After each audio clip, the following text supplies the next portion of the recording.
ഇന്നത്തെ ബെനിഫിറ്റ് എന്ന് പറഞ്ഞു കഴിഞ്ഞാൽ നമ്മൾ നോക്കുവാണെങ്കിൽ ഒന്ന് ഡ്യൂപ്ലിക്കേറ്റ് മെസ്സേജ് സെൻഡ് ചെയ്യാത്തടത്തോളം കാലം നമുക്ക് ഈ ഒരു മൾട്ടികാസ്റ്റ് മാനേജ് ചെയ്ത് വിടാനായിട്ട് എളുപ്പമാണ്. കാരണം ആ congestion duplicate message 1-to-1 message അയക്കുന്നതിന്റെ കോംപ്ലക്സിറ്റി കുറഞ്ഞിട്ട് ഒരു ഗ്രൂപ്പ് ഓഫ് ഓഡിയൻസിലോട്ട് നമുക്ക് ഡയറക്റ്റ് മെസ്സേജ് സെൻഡ് ചെയ്യാൻ പറ്റും.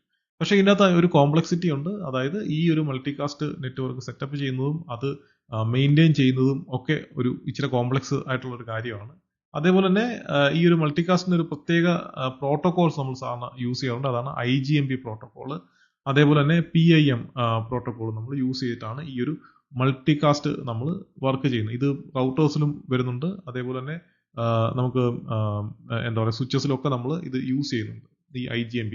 പ്രത്യേകിച്ച് ഈ AV സൈഡിൽ ഓഡിയോ വീഡിയോ ഒക്കെ വർക്ക് ചെയ്യുന്ന ആ ഒരു ഫീൽഡിൽ വർക്ക് ചെയ്യുന്ന ആൾക്കാർ നമ്മുടെ സ്വിച്ചസ് ഒക്കെ ഈ IGMP പ്രത്യേകം എനേബിൾഡ് ആയിട്ടുള്ള അല്ലെ ഫീച്ചേഴ്സ് അഡീഷണൽ ഫീച്ചേഴ്സ് ഒക്കെയുള്ള സ്വിച്ചസ് മേടിച്ചിട്ടാണ് നമ്മുടെ ഈ വീഡിയോ വാള് അല്ലെങ്കിൽ ഈ നമുക്ക് മൾട്ടിപ്പിൾ ഡിസ്പ്ലേ ഒക്കെ സെറ്റപ്പ് ചെയ്യുമ്പോൾ IP ബേസ് ചെയ്തിട്ട് ഉള്ള ഡിസ്പ്ലേ ഒക്കെ സെറ്റപ്പ് ചെയ്യുമ്പോൾ നമ്മൾ ഈ ഒരു IGMP ഇത് ബേസ് ചെയ്തിട്ടാണ് അതെല്ലാം വർക്ക് ചെയ്യുന്നത്.